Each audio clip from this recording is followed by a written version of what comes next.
भाई? तो हमने एडियाबैटिक की बात कर ली, एक बार आपको ओवरऑल दोबारा से बता देते हैं। एडियाबैटिक में बेटा क्या है बताओ? हीट क्या है? Zero. First law of thermodynamics होती है delta U is equal to Q plus W. जब क्यू जीरो है तो डेल्टा यू किसके बराबर हो गया? डब्लू के। अरे किसके बराबर हो गया? डब्लू। जब डेल्टा यू डब्लू के बराबर हो गया तो मतलब जो वर्क डन की वैल्यू होगी वही किसकी आएगी बेटा? Delta U. अब बताओ वर्क डन बाय सिस्टम क्या होता है? नेगेटिव। तो अगर work done by system negative है तो डेल्टा यू भी कैसा आएगा बेटा? नेगेटिव। और डेल्टा यू किसके डायरेक्टली प्रोपोर्शनल होता है? अरे किसका होता है भाई? डेल्टा टी के। किसके होता है भाई? डेल्टा टी के। तो अगर डेल्टा यू डेल्टा टी के बराबर है, डायरेक्टली प्रोपोर्शनल है, और डेल्टा यू नेगेटिव आ रहा है तो डेल्टा टी भी क्या आएगा बेटा? नेगेटिव। डेल्टा टी नेगेटिव आने का क्या मतलब इंडिकेट करता है आपको बताओ? डेल्टा टी नेगेटिव आने का क्या मतलब है? T2 माइनस T1 नेगेटिव का मतलब कौन बड़ा है बेटा? T1। मतलब ये पहले एक कोई टेम्परेचर पे था 100 डिग्री पे, अभी आ गया है 40 डिग्री पे। ये था T1, ये क्या है बेटा? T2। मतलब इसकी क्या हो रही है? 100 से 40 पे आने को क्या कहूँगा? कूलिंग है, हीटिंग। इसलिए हम लोग इसे और क्या कह सकते हैं? कूलिंग। तो जब भी यार तुम ऐसे भी तो सोच सकते हो, ऐसे सोच नहीं सकते तुम। वर्क डन बाय सिस्टम, जरा सरकारी भाषा से सोचना। वर्क डन बाय सिस्टम, उस सिस्टम का नुकसान हुआ है या फ़ायदा हुआ है? नुकसान हुआ मतलब टेम्परेचर कम हो रहा होगा ना उसका। सोचो ज़रा, work done on system, heat दिया, टेम्परेचर दिया, तो हीट बढ़ेगा सिस्टम का। यहाँ पे वर्क डन सिस्टम ही कर रहा है तो सिस्टम को खुद अपना टेम्परेचर लॉस करना पड़ रहा है। मतलब मैं वैसे बता रहा हूँ तुम्हें, तुम ऐसे भी सोच सकते हो सरकारी भाषा से, work done by system, system work कर रहा है। बट भाई ये याद रखना पड़ेगा आपको, हर केस में अलग अलग है। एडियाबैटिक है तो एडियाबैटिक की कहानी अलग है, ठीक है। आइसोथर्मल की भाई सारा खेल प्लस हर जगह फॉर्मूला तो वही लग रहा है, delta U equal to Q plus W. आपको बस मैनिपुलेट करना आना चाहिए, इसलिए कह रहा हूँ कॉपी में लिख लिख के जब देख लोगे लिख लिख के तो फिर क्वेश्चन भी कर पाओगे। अगर नहीं करोगे तो क्वेश्चन तो कहाँ ही होने, सोचो ना, कहाँ फॉर्मूला ही नहीं याद आएगा वहाँ तो प्लस माइनस का खेल है, बस एक माइनस की जगह प्लस लगाया, बस पूरा क्वेश्चन गलत हो गया। अरे तो पहले तो जब सिलेबस हो जाएगा तो आपको याद आना चाहिए थर्मोडायनेमिक्स का, फिर आपको याद आना चाहिए कि आइसोथर्मल है कि एडियाबैटिक है, फिर वहाँ आपको फॉर्मूला लगाना आना चाहिए। उसके बाद फॉर्मूला की कैलकुलेशन और यूनिट आनी चाहिए। अगर कैलकुलेशन और यूनिट आती होगी तो आपका आंसर आएगा, वरना आंसर नहीं आएगा। इसलिए मैं कह रहा था चैप्टर सबसे मुश्किल चैप्टरों में गिना जाता है, थर्मोडायनेमिक्स और इक्विलिब्रियम, ठीक है। चलो कर लोगे? अरे हो जाएगा ये। चलो अगला केस बताओ, ये तो तुम ऐसे ही कर दोगे, मैं बताने की भी जरूरत नहीं है। बताओ मुझे, लिखा हुआ है फ्री एक्सपांशन या वैक्यूम। फ्री एक्सपेंशन या वैक्यूम, फ्री एक्सपेंशन या वैक्यूम में क्या कांस्टेंट होता है? वैक्यूम में क्या कांस्टेंट होता है? प्रेशर जीरो के बराबर। किसके बराबर? जीरो। तो अगर बताओ प्रेशर जीरो हो गया या कांस्टेंट हो गया जीरो, जीरो ही मानो। वैक्यूम में प्रेशर क्या होता है बेटा? जीरो। क्या जीरो होगा पहले बताना ना, बेसिक से। फर्स्ट लॉ ऑफ थर्मोडायनेमिक्स क्या होता है? Delta U is equal to Q plus W. Pressure zero है, कौन सी यूनिट जीरो हो जाएगी? कौन सी? क्यों? क्योंकि वर्क डन का क्या फॉर्मूला होता है? Minus P delta we. Work done क्या हो जाएगा बेटा? जीरो। क्या हो जाएगा बेटा? जीरो। क्लियर है इसमें? तो इसमें भी डेल्टा यू किसके बराबर आ जाएगा? क्यू। ऐसा और कहीं हुआ है डेल्टा यू क्यू के बराबर आया? कहाँ पे? आइसोकोरिक में डेल्टा यू किसके बराबर आया? क्यू। तो अब ये क्वेश्चन आने वाला है, वहाँ पे आएगा, देखना, यही दो ऑप्शन लिखे होंगे। ये सवाल आ चुका है कंपटीशन में, करवाया था उस दिन, अगर तुम्हें याद हो। मैंने कहा था बेटा टाइम आएगा तो बताऊंगा, अभी मैंने पढ़ाया नहीं है इसलिए स्किप कर दे रहा हूँ। ये मेरी स्टेटमेंट थी उस दिन, मेरे को अपनी स्टेटमेंट भी याद है। अगला देख बेटा, अगला है, ये भी तुम बताओगे भाई, साइक्लिक प्रोसेस। अगला हमारा टॉपिक है साइक्लिक प्रोसेस। क्या है बेटा? साइक्लिक। देखना इधर, जहाँ से गया वहीं आ गया। फर्स्ट लॉ ऑफ थर्मोडायनेमिक्स बताओ पहले क्या होता है? Delta U is equal to Q plus W. इन दोनों में से दो तो पाथ फंक्शन है, कौन कौन से? हीट और वर्क। दोनों क्या है बेटा? Path function. मतलब इनको फर्क पड़ता है, आप जाके भले वापस आ गए हो, किस पाथ से गए हो। एक ऐसा जिसे पाथ से नहीं फर्क पड़ता, वो केवल इनिशियल और फाइनल पॉइंट देखता है, जहाँ से गए वहीं आगे अगर रुक गए तो जीरो हो जाएगा। वो कौन सी वैल्यू है? Delta you. क्या है बेटा? Delta U. पढ़ा है हमने, पहले भी पढ़ा है ना, वहाँ पे डेल्टा यू जीरो हो जा रहा था। नहीं क्वेश्चन करवाए थे, एक दो क्वेश्चन भी आए थे, डेल्टा यू जीरो हो जा रहा था। क्यों? क्योंकि उसमें इनिशियल और फाइनल पॉइंट क्या था बेटा? सेम। क्या था बेटा? सेम। तो अगर इनिशियल और फाइनल पॉइंट सेम होगा तो डेल्टा यू क्या हो जाएगा बेटा? जीरो। अरे क्या हो जाएगा भाई? जीरो। क्लियर है? डेल्टा यू क्या हो जाएगा? जीरो। तो इस केस में जो आपको केस मिलेगा बेटा साइक्लिक वाला प्रोसेस, उसमें डेल्टा यू क्या हो जाएगा 0। देखो पढ़ा भी नहीं, पीछे का कॉन्सेप्ट हमने बस इस्तेमाल कर लिया। अगर डेल्टा यू 0 होगा तो क्यू किसके बराबर हो जाएगा, वर्क डन। अब क्यू वर्क डन के बराबर नहीं होगा, Q plus W is equal to 0, तो क्यू क्या हो जाएगा माइनस ऑफ डब्ल्यू, या मैं बोल दूँ W is minus of Q. नहीं समझ आया? मैं देखो एक बार रिकॉल करते हैं, है ना, थोड़ा सा कॉम्प्लेक्स हो गया। सबसे पहला प्रोसेस पढ़ा बेटा आइसोथर्मल। क्या पढ़ा बेटा? बोलते जाना सब समझ आ जाएगा। आइसोथर्मल में क्या कांस्टेंट होगा, टेम्परेचर। हीट नहीं बेटा, टेम्परेचर। टेम्परेचर और हीट में बवाल है इस चैप्टर में, ठीक है, दोनों एक नहीं है, ध्यान रखना। हाँ, हीट देने से टेम्परेचर बढ़ सकता है, ये स्टेटमेंट मैं बोल सकता हूँ, but heat and temperature are not equal. You take the temperature in kelvin, Celsius, Fahrenheit, whereas heat is taken is joule, kilo joule, calorie. समझ रहे हो? तो हीट और टेम्परेचर में अंतर है। तो आइसोथर्मल में क्या कांस्टेंट हुआ बेटा, टेम्परेचर। तो टेम्परेचर कांस्टेंट हुआ PV is equal to NRT, सही है। टेम्परेचर तो PV कांस्टेंट मतलब P1 V1 equal to P2 V2, clear हो गया। फिर दूसरा हमने क्या पढ़ा बेटा, आइसोकोरिक। आइसोकोरिक में क्या कांस्टेंट है, वॉल्यूम। क्या 0 हो जाएगा, क्या 0 हो जाएगा, वर्क डन। तो डेल्टा यू किसके बराबर हो जाएगा, क्यू। डेल्टा यू क्यू के बराबर, क्यू वी बोलूँ तो ज़्यादा अच्छा है। Delta U is equal to Q V. Q V क्या है भाई, क्यू वी क्या है, बस heat given at constant volume. एक सिस्टम को आप हीट दे रहे हो पर उसके वॉल्यूम में कोई चेंज नहीं हो रहा, उसे हम बोलेंगे heat given at constant volume. Q V की क्या फॉर्मूला लिख सकता हूँ बेटा, NCV डेल्टा टी। एक मोल के लिए बात करूँ तो मैं क्या लिख सकता हूँ, delta U is equal to CV delta T. आया कुछ समझ?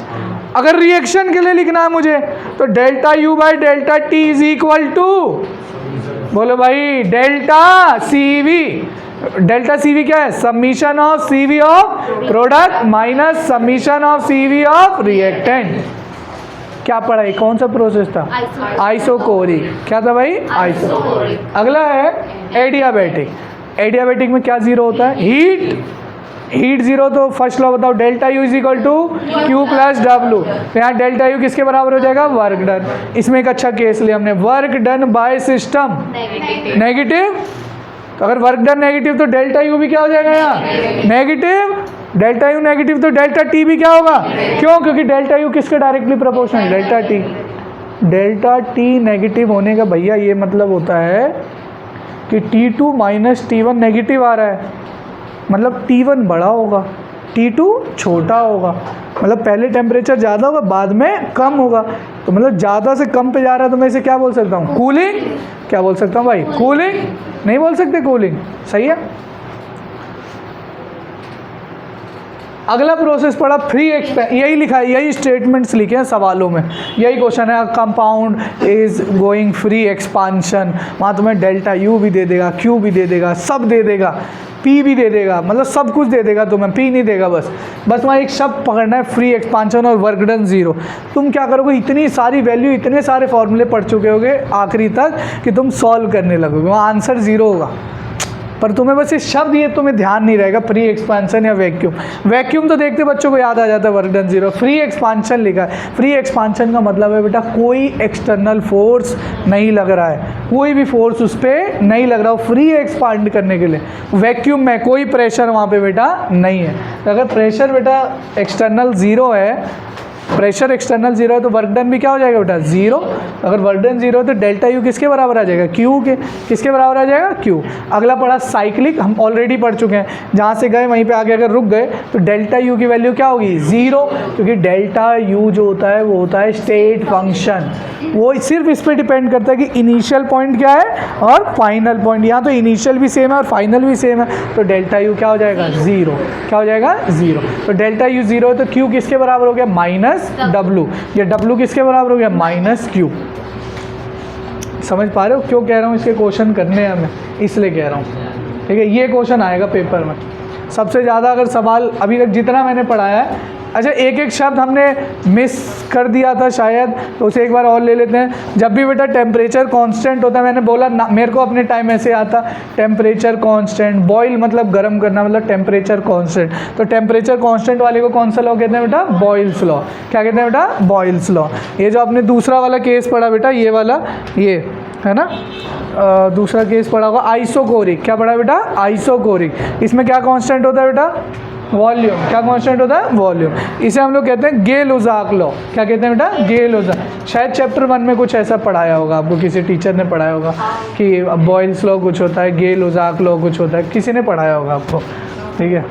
अगला होता है एडियाबेटिक। क्या होता है बेटा? एडियाबेटिक। तो इसमें ऐसा कोई नाम वाम यूज़ नहीं, क्योंकि हम इसमें PV = nRT से हमें कोई लेना देना नहीं है, क्योंकि Q का कोई थोड़ी रोल है PV = nRT में।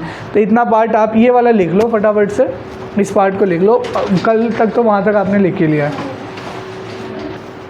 वैक्यूम वाले केस में प्रेशर क्या था? 0। P एक्सटर्नल क्या था? 0। इसमें प्रेशर कांस्टेंट है, 0 नहीं है। वर्क डन का क्या फॉर्मूला होता है? -P ΔV। डेल्टा P थोड़ी है, अरे डेल्टा P थोड़ी है। क्या फॉर्मूला होता है? -P ΔV। हाँ, ये जो पूरा प्रोसेस हो रहा है कांस्टेंट प्रेशर पे हो रहा है। पूरा प्रोसेस क्या हो रहा है बेटा? Constant pressure. अगर पूरा प्रोसेस कांस्टेंट प्रेशर पे हो रहा है, पूरा प्रोसेस कांस्टेंट प्रेशर पे हो रहा है, इसमें एक भी टर्म 0 नहीं होगी, एक भी टर्म 0 नहीं होगी, तो फॉर्मूला बस थोड़ा कॉम्प्लिकेटेड हो जाएगा। मैं लिख नहीं रहा भाई। फर्स्ट लॉ ऑफ थर्मोडायनेमिक्स क्या होता है बताओ? Delta U = Q plus delta T, sorry delta U = Q plus W। इसमें क्लियर है? इस क्वेश्चन में क्या, इस केस में क्या कांस्टेंट है? प्रेशर। वर्क डन का क्या फॉर्मूला होता है? -P। लिख लियो बेटा, लिख लियो, मिलेगा समय, मिलेगा सबको, समय मिलेगा। नहीं मिला घर से लिख लेना, समझने वाला पार्ट नहीं मिलेगा घर पर। ठीक है। वर्क डन का क्या फॉर्मूला है? -P ΔV। किसकी आवाज है? कलम। तो डेल्टा U हो गया Q -P ΔV। इसको मैं और कैसे लिख सकता हूँ बताओ बेटा? Delta U + P ΔV = QV। QP क्यों लिखा मैंने? Heat given at constant pressure. अब बताओ, heat given at constant pressure है, हीट का क्या फॉर्मूला होता है जनरली? क्या लिखते थे? NC ΔT। पर इस कांस्टेंट प्रेशर पे हो रहा है तो क्या बोलूँगा? NCP ΔT। CP क्या होगा बेटा? पूरा ना शब्द गलत बोलो। Heat given at constant pressure. CP क्या होगा? CP molar heat capacity at constant pressure. Molar heat capacity at constant pressure. इसे क्या बोलेंगे बेटा? N, मतलब ये क्या फॉर्मूला हो गया? यहाँ से क्या पा गए बताओ? Delta U + P ΔV = QP। इस QP को ध्यान से रट लो, बहुत इंपॉर्टेंट है। QP को हम लोग डेल्टा H भी बोलते हैं, एंथैल्पी भी बोलते हैं। यही है enthalpy, heat given at constant pressure. Heat given at constant pressure, इसे और क्या कहते हैं बेटा? एंथैल्पी। या लिखते हैं डेल्टा H। क्या लिखते हैं बेटा? Delta H। कैसे निकाल सकते हैं इसको? NCP ΔT। अब सारा तमाशा आपको बहुत अच्छे से आता है। लिख लियो, सॉरी लिख लियो, मैं टाइम दूंगा सबको।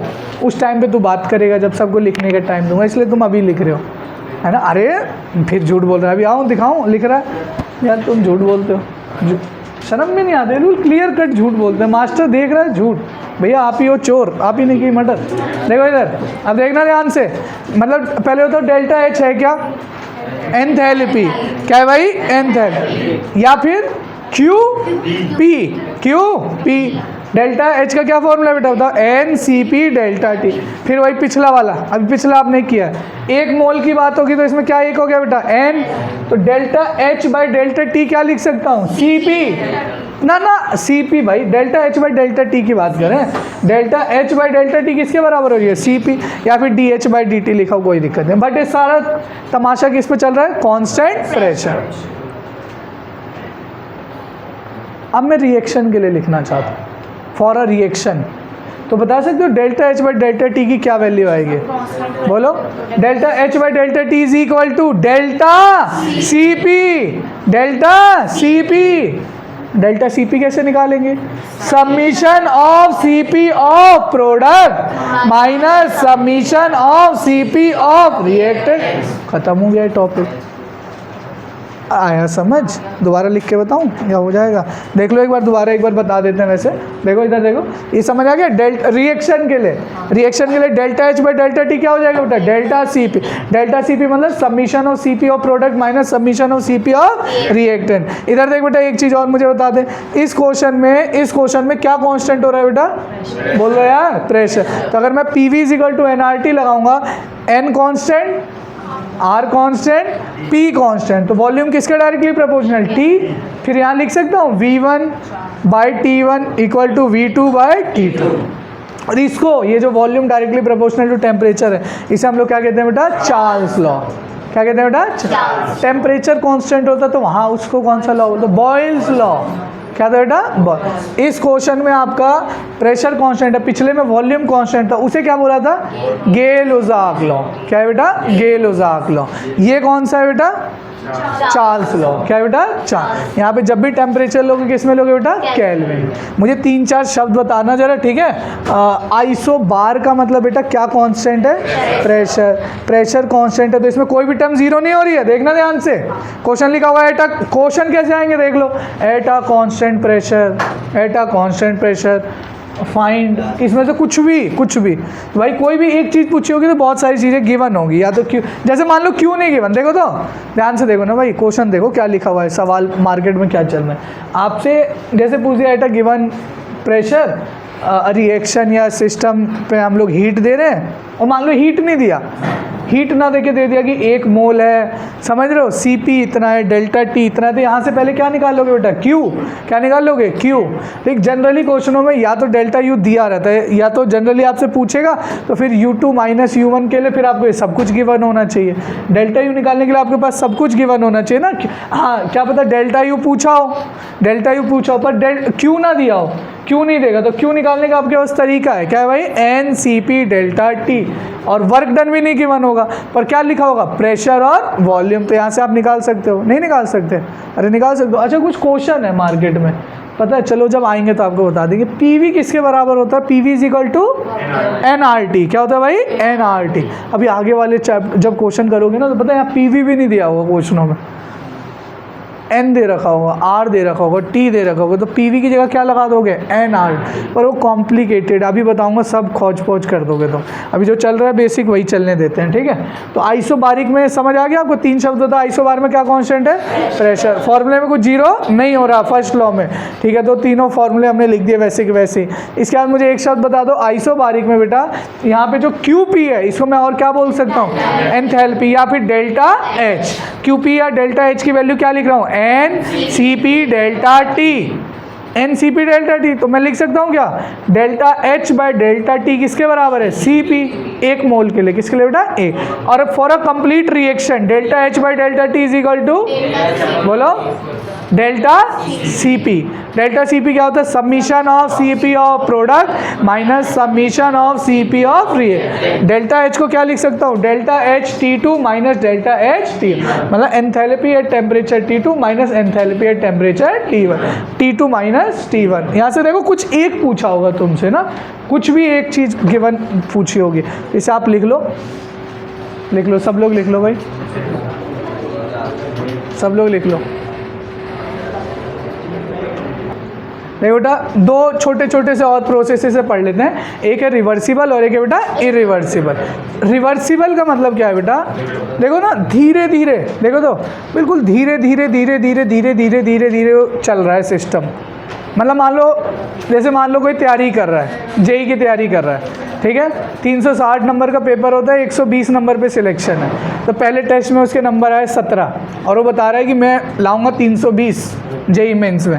पहले टेस्ट में आया 17, ठीक? फिर 1 महीने बाद दोबारा टेस्ट हुआ, नंबर आया 18, फिर 1 महीने बाद हुआ, फिर आया 19, ठीक है। तब तुम इतना तो समझ गए होगे कि भाई ये 320 तो नहीं ला सकता, नहीं ला सकता, तो धीरे धीरे धीरे धीरे धीरे धीरे होता है। हाँ, इसकी एक खासियत है कि पहले टेस्ट में 17 लाया था, दूसरे में 18, तो तुरंत 17 पे कूद सकता है। अरे कूद सकता है ना भाई, मतलब ये रिवर्सिबल प्रोसेस में क्या है कि इतना कम गैप है ना, मतलब रिएक्शन बहुत धीरे धीरे धीरे धीरे हो रही है और इतना कम है बेटा गैप कि दोबारा से वहीं पे आ सकता है जहाँ से इसने स्टार्ट किया था। मतलब देखो जैसे ए से बी जा रहा है बिल्कुल धीरे धीरे धीरे धीरे धीरे धीरे धीरे धीरे, इसे कहेंगे रिवर्सिबल प्रोसेस। क्या कहेंगे बेटा? रिवर्सिबल। तो रिवर्सिबल प्रोसेस में क्या होता है बेटा, पहली बात कि मतलब ना ये समझ लो तुम, इस रिएक्शन को होने में कई करोड़ों अरबों साल लग जाएंगे। क्या ऐसी रिएक्शन कभी पॉसिबल है आपका पढ़ना? आपको कई जन्म, क्या कई करोड़ों जन्म लग जाएंगे रिएक्शन पढ़ने के लिए। और क्या तुम अगले जन्म में भी थर्मोडायनेमिक्स ही पढ़ोगे? पागल हो, जूता दौड़ा के मारोगे थर्मोडायनेमिक्स, ये बड़ी मुश्किल से तो निकला है, ठीक है। तो बेटा ये रिएक्शन इनडेफिनेट टाइम में होती है, ठीक है, और बहुत सारे छोटे छोटे स्टेप्स में होती है। जो रिवर्सिबल रिएक्शन है, जो अगली इरिवर्सिबल रिएक्शन है, एक फट से हो जाएगी। ये थी बेटा रिवर्सिबल। क्या थी बेटा? रिवर्स। इसमें इतना आगे गए फिर पीछे आए, आगे गए पीछे आए, आगे गए पीछे, मतलब चलेगी आगे ही, पर मैं कह रहा हूँ पीछे भी जा सकते। बहुत थोड़ा थोड़ा सा रिएक्शन हो रहा है इसमें। क्या हो रहा है बेटा? बहुत थोड़ा थोड़ा, इसीलिए इसका नाम क्या है बेटा? रिवर्सिबल।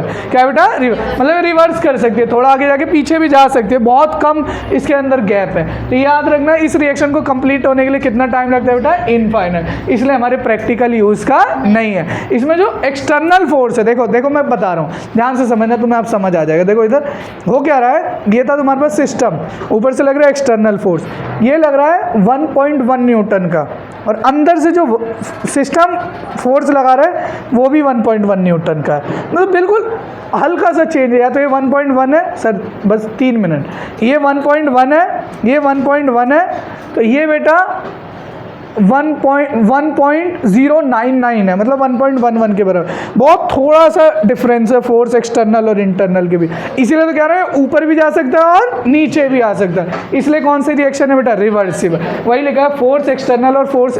अभी तुम्हें समझ आ रहा है एक्सटर्नल इंटरनल? वो डायग्राम याद करो, इमेजिन बनाओ दोबारा से। अरे वो डायग्राम, ऊपर से पिस्टन की तरफ से फोर्स लग रहा है और अंदर से जो लग रहा है वो क्या है बेटा? इंटरनल। और एक्सटर्नल क्या है बेटा? जो बाहर से, लगभग बराबर होगा दोनों के दोनों, ठीक है। वही लिखा है driving force is nearly equal to opposing. Oppose कौन कर रहा है? ऊपर वाला, और जो सिस्टम लगा रहा है वो क्या है बेटा? Driving force. तो दोनों लगभग क्या होते हैं बेटा? बराबर। क्या होते हैं बेटा? बराबर। नहीं आया समझ? ड्राइविंग और एक्सटर्नल नहीं आया? मैं बताता हूँ, 1 सेकंड बता देता हूँ। नहीं बस 1 मिनट हो गया, कल दोबारा बता देंगे। देखो ये जो फोर्स लग रहा है फोर्स एक्सटर्नल है। क्या बेटा? फोर्स। ये जो अंदर से लग रहा है फोर्स इंटरनल, या फिर बोल दो ड्राइविंग फोर्स। ये दोनों लगभग बराबर हैं। तो बिल्कुल देखो थोड़ा सा ऊपर गया, बिल्कुल धीरे धीरे जा रहा है। कभी ऐसा भी हो सकता है कि हल्का सा नीचे आ जाए, समझ लो। और ये क्या है? इरिवर्सिबल। एकदम से पिस्टन ऊपर उठ गया, एकदम से पिस्टन नीचे आ गया, एकदम से पिस्टन ऊपर हुआ है नीचे आया। ये कौन सा प्रोसेस है बेटा? इरिवर्स। बेटा ये जो पाँव हिला रहे हो मत हिलाओ। तो बेटा यही लिख रखा है, देखो कभी भी आप लोग पीवी का ग्राफ बनाओगे तो बिल्कुल इस तरीके का बना होगा, ठीक है बेटा। तो ये जो है बस ये वाला, बस ये किसको इंडिकेट करता है बेटा? रिवर्सिबल। किसको करता है? रिवर्स। एक शब्द बता रहा हूँ, किताबों में नहीं लिखा हुआ, पर सारे सवाल हो जाएंगे अगर ये रट लिया। इरिवर्सिबल में ये जब भी पहला काम करेगा उसका वर्क डन 0 होगा। रटवा रहा हूँ, इरिवर्सिबल में जो भी पहला प्रोसेस से जाएगा उसका वर्क डन क्या होगा बेटा? 0। क्या होगा? 0। अब मुझे बताओ, इसे भी ए से बी पहुंचना है, पर इरिवर्सिबल फॉर्म में। किस फॉर्म में बेटा? इरिवर्सिबल। और इरिवर्सिबल में हमने एक चीज रट ली है। क्या रट लिया है? पहला स्टेप होगा, उसमें वर्क डन क्या होगा? 0। तो देखो इसके बाद 2 तरीके हैं जाने के। भाई यहाँ से ऐसे जाता और ऐसे जाता, ऐसे भी तो जा सकता था, पर अगर ये ऐसे जाता तो प्रेशर तो कांस्टेंट है। प्रेशर क्या है बेटा? कांस्टेंट। पर वॉल्यूम क्या हो रहा है? चेंज। और अगर वॉल्यूम चेंज हो रहा है तो वर्क डन 0 नहीं होगा, क्योंकि वर्क डन का फॉर्मूला क्या होता है बेटा? -P delta V। अरे वर्क डन का क्या फॉर्मूला होता है? -P delta. अगर इस रास्ते से जाता तो पहले स्टेप में वॉल्यूम चेंज हो रहा है तो वर्क डन की कोई वैल्यू आती, इसलिए बेटा, इसलिए हमने क्या किया, इसको अगर इरिवर्सिबल से जाना है तो पहले जाएगा ए से यहाँ। इस स्टेप में मुझे आप बताओ, इस स्टेप में क्या कांस्टेंट है, वॉल्यूम। अगर वॉल्यूम कांस्टेंट है तो वर्क डन क्या आएगा, 0। तो देखा, पहले ऐसे जाएगा फिर ऐसे जाएगा, किसमें इरिवर्सिबल। रिवर्सिबल में तो ऐसे जा रहा था, अरे समझ, इसलिए मैंने कहा था ग्राफ गलत है, ये इरिवर्सिबल का ग्राफ बना हुआ है, ठीक है। मतलब गलत मतलब सही, आप लिख लेना, बाद में भी समझ लो, वीडियो का फायदा है ना है घर पे जाके दोबारा देख लेना, फायदा है भाई 5-7 मिनट, ठीक है। अब देखो ध्यान से देखो, अगर मैं आपसे एक शब्द पूछूं, मुझे बताना, एक शब्द बता दो बस। अगर मुझे एक बात बताओ, अगर इस वाले केस में, इस इरिवर्सिबल वाले का अगर मुझे वर्क डन निकालना हो तो एक तो ये एरिया आ जाएगा और एक ये एरिया आ जाएगा, सही है ना बेटा। इरिवर्सिबल, इसकी बात कर रहा हूँ मैं। अरे सही है कि गलत है भाई, सही है। तो मुझे बताओ, ये जो सॉरी मैंने इरिवर्सिबल बोल दिया क्या इसको, ये किसका ग्राफ बनाया हमने, रिवर्सिबल। तो रिवर्सिबल का एरिया कैसे निकालूंगा, एक तो ये हो गया और एक ये हो गया, सही है भाई। अब बताओ मुझे, अगर हम बात करेंगे इरिवर्सिबल की, किसकी बात करेंगे बेटा, इरिवर्सिबल की, किसकी बात करेंगे, इरिवर्सिबल। तो ये वाला तो वर्क डन 0 है, इसमें हमें केवल किसका एरिया लेना है बेटा, ये वाला। इरिवर्सिबल में केवल इसी का तो एरिया लेंगे। अब मुझे बताओ किसका एरिया ज़्यादा है, केवल इरिवर्सिबल वाले का या रिवर्सिबल वाले का। तो यही लिखा, देखो वर्क डन रिवर्सिबल ज़्यादा है इरिवर्सिबल में, पर किस केस में बेटा, ड्यूरिंग एक्सपेंशन। एक्सपेंशन का मतलब, एक्सपेंशन का मतलब एक्सपेंड कर रहा है, मतलब वॉल्यूम बढ़ रहा है कम हो रहा है, बोलो यार। देखना यहाँ नहीं दिखाई दे रहा है, ए से बी जा रहा है, अरे ए से बी जा रहा है, वॉल्यूम की पहले ये कोई वैल्यू होगी 2, 4, यहाँ पे बढ़ जाएगी ना।